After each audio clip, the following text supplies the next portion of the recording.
1000 number के चप्पल जूता कुर्ता तो समियाना होई आ चाय ड्राम से पियत होई 5 कुंटल तो खाना होई।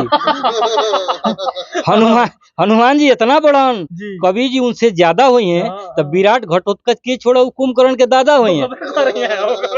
देखिए जब हम बचपन में रहनी 9-10 साल के हमारी उम्र रहे तो क्यों बतावल कि चला था कि कवि से हम संपर्क करा देता नहीं, बहुत बड़हन कवि हमें, बहुत बड़हन कवि हमें।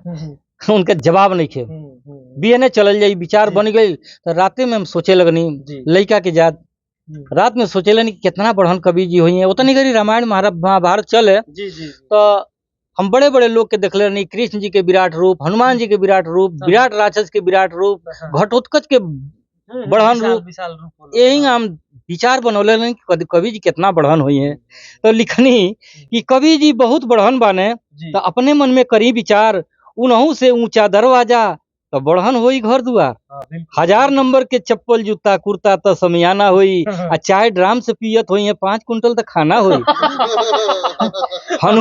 हनुमान जी इतना बड़न कवि जी उनसे ज्यादा हुई हैं तब विराट घटोत्कच के छोड़ा कुंभकर्ण के दादा हुई हैं। हाथ होई तरकुल जैसन तो कलम पूरा बांसे होई आ मन से कविता लिख दिए तो कॉपियो हमार नासे होई। तो बतावे वाला बतावल कि नहीं उनका हाइट बढ़न नहीं के, उनकी लेखनी और उनकी सोच बढ़न बा, ठीक ना। कि चंद्रकोश बंदिश जंजीरा लिखी अनुभव दिखलावे ने, राही के पर्वत लिखे और तिल के ताड़ बनावे ने। ऐसन ऐसन प्रश्न लिखे जल्दी नहीं मिले जवाब, उत्तर छोड़ा प्रश्न सुन के तुरते होला मूड खराब। कैसन कैसन बड़का कवि लिखे ने कि मूड खराब हो जाला। लिखले बने कि हावड़ा पुल में रिपीट कितना बतलाई वो ज्ञानी हुई। अब बताई ना कितना लोग हावड़ा पुल अभी देखला ही नहीं हुई, उसे कहल जा कितना नट बोल्ट लागल बा, ये मूर्खता का कोनो हिसाब बा। लिखा था ना कि हावड़ा पुल में रिपीट कितना बतलाई वो ज्ञानी हुई आ 40 कोस में गंगा जी में बोला कितना पानी हुई।